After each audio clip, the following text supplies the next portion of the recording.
life-saving devices, so much so we wanted to show you how they work and how easy they are to learn. So today we're joined by Harold Mayfield, a Richmond Ambulance Authority training coordinator. Let's start with a few of the basics. We appreciate you being here. This is obviously a very timely, relevant topic. What type of emergencies would you need an AED? So first of all, thanks for having us. We definitely appreciate it. So the main emergencies that you're going to incorporate this will be somebody who's in cardiac arrest.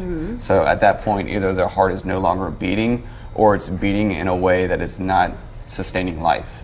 How do you know you need it? You know, like, is it because you see somebody collapse and you go, do I need this? Correct. Well, there's a couple things that happen. One is going to be the person themselves will not be responsive to you, which is why you always check the responsive, sir, ma'am, are you okay?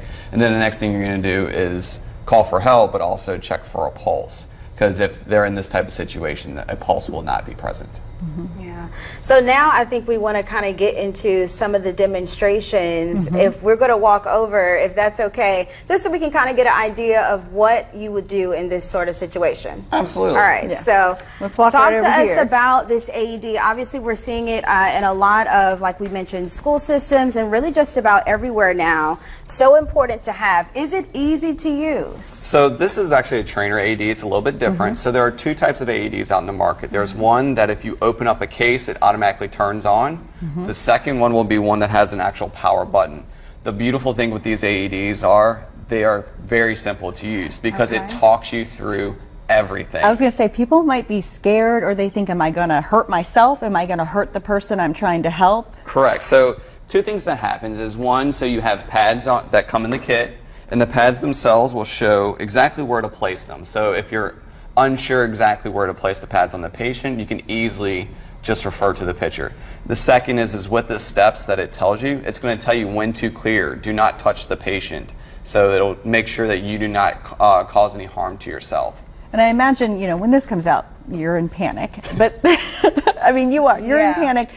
Is there usually somebody somewhere in this world now who shows up who knows how to use it, or do you need training? Could you realistically grab this without a single ounce of training and do it? Yes, you actually could use this without any training whatsoever just because of the prompts. And I can even, when we get started with the demo, you'll actually hear it, how it does the step-by-step. I mean, it's so first you turn it on, and then you'll hear. So we hear that. Yeah, so that's. Apply pads to patient's bare chest. Plug in pads connector next to flashing So light. you would put the pads on, follow the pictures exactly where they go, and then once it registers that this has been plugged in, Analyzing heart rhythm. it's analyzing. So it's determining whether or not it wants to shock the patient or not.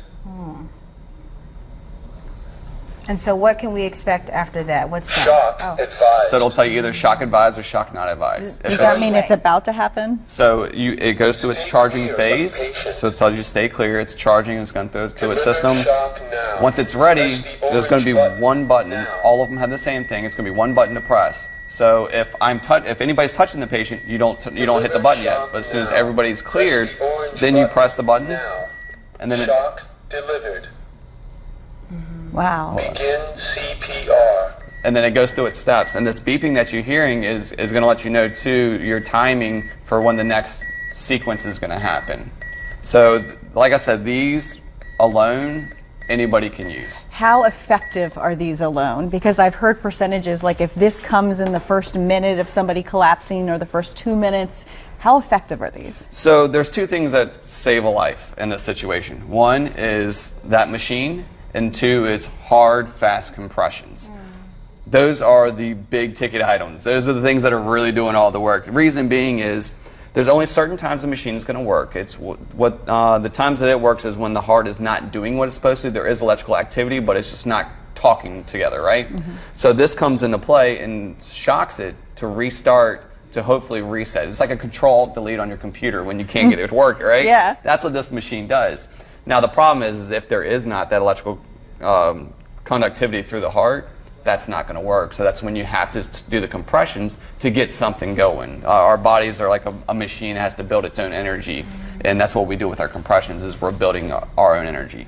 Can we demonstrate what the compressions look like, what CPR looks like? I remember I did it years ago for to be a camp counselor, but that was so many years ago, and after a few years or a few months, you have to get recertified in that. So can you show us what that looks Absolutely. like now? So every 2 years you need to be recertified. Every 2 years. years. Remember That's that what it 2 year is. mark. Okay. So for compressions alone, the first thing you're going to do is find your landmarks. What you want to do is find the sternum, because what you're using is that bone to actually squeeze the heart, and that's what's going to help get the blood flow in and out. So first thing you do is you find the sternum on the chest, and you find the nipple line, and that's your X that marks the spot. Okay. Then you get the strong part of your hand, your bridge, put it right down that mark, and you're going to interlock your fingers together. Now, if you have rings, you're going to want your rings on your top hand, because if not, you'll dig into the bottom. It's not going to be as Right. comfortable.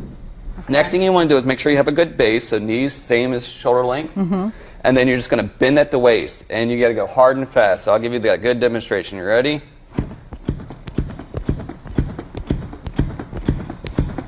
So you can't be worried about hurting ribs or anything because you're in the moment Not at all, of yeah. saving a life. You're going to do what you need to do to get that heart going. That is absolutely correct. Wow. Well, you So- know what? I hope that we inspired somebody at home to get this training. So do you all offer training? Is there training available out there? You can always go to heart.org and American Heart Association, all their courses. You can find places all over that are going to do training. And yes, we do hold classes as well. But I absolutely recommend everyone go out and get trained, because as I was just talking to somebody in here, it is the most selfless thing you can do, because this is not something that's going to help yourself. This is how you can help someone else by knowing this education and knowing what to do. Harold Mayfield with the Richmond Ambulance Authority, thank you.